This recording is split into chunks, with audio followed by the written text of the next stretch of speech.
What's up, guys? Welcome back to another episode of Polski Garage. In this episode, I'm gonna go over my oil cooler setup. So, that's a DNA Motoring 13-row oil cooler. This is the part number. Got me some I think it was 10 feet stainless steel line from Amazon. I think that was like 20 bucks. My buddy Bobby was kind enough to let me use some of his leftover scrap aluminum that he had from his Comet project.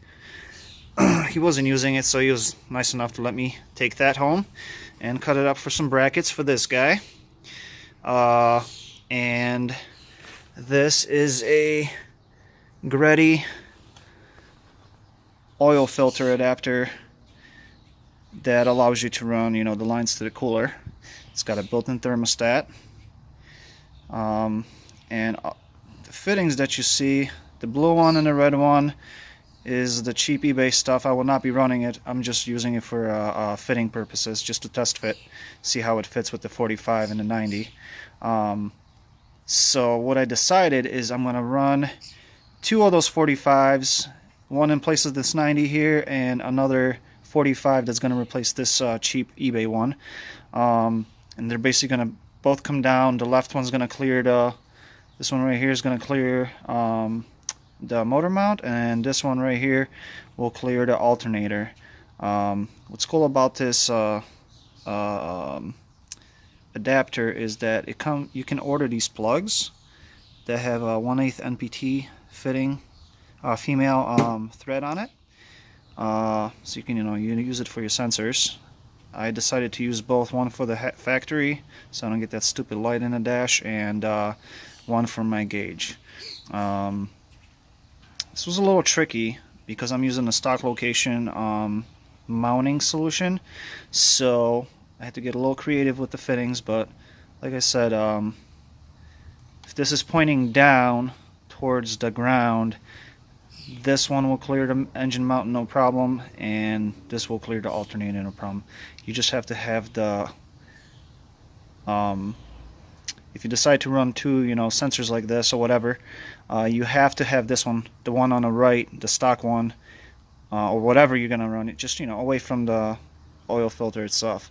So speaking of oil filter, it sucks because I ordered this freaking nice filter here. It's a power filter. Okay, it's a reusable filter. The reason I bought it is because I wanted to monitor the health of my engine, see how much shavings are coming out of it, and stuff like that. Instead of cutting up, the spent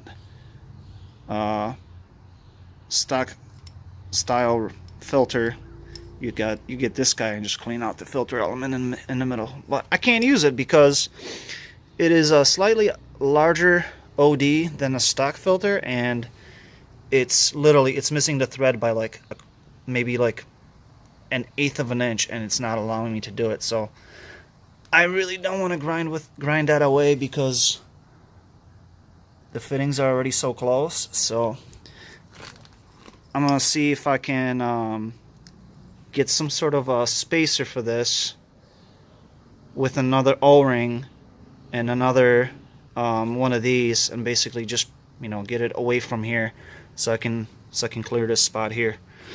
But yeah, it's gonna be pretty sweet once it's done. I'm gonna mount it right here. I got the power steering cooler there. That's a pipe and fin, and this is a plate and fin. Using those brackets that I've made from that scrap aluminum. One's gonna go here. That one is gonna sit just about there, and a shorter one is gonna go somewhere here. I'm gonna clean these up a little bit so that way they don't have sharp edges, and that's where the oil cooler is gonna go. It's right around right around there. Slightly closer, but you know, that way it's not blocking the core, the intercooler core. And it will have a nice safe spot here. Be nicely secured there. So that's my setup. Like I said, right now I'm waiting on the replacement fittings for these. It was nice to have these because then I actually had something to work with. I can gauge what I needed.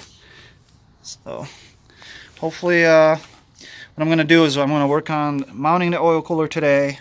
I'm going to plug off the stock. Let me show you. Move this out of the way. Alright.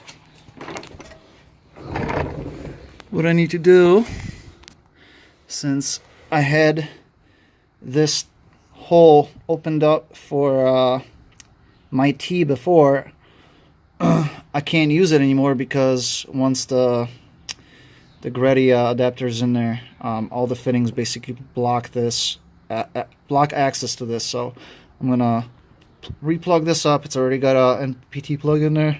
Just got to throw some sealant on it. My oil temp sensor was here. It was funny because I was going crazy trying to figure it out. I was almost going to use that spot for the oil temp, but I had very limited room for the adapter, so I'm like, what the hell am I gonna do? And as I'm pondering, I spot these two freaking plugs here. I'm like, oh yeah, forgot about these. So that's where the oil temp sensor is gonna go, or is. Again, same thing. I just gotta throw some sealant on there, and that's done. So, ooh. That's it, boys and girls. It was a slightly longer video, but I just want to explain what I've got going on here. It's going to be part one because part two won't happen until the fittings come in. So, have a good one, guys. Stay tuned for part two.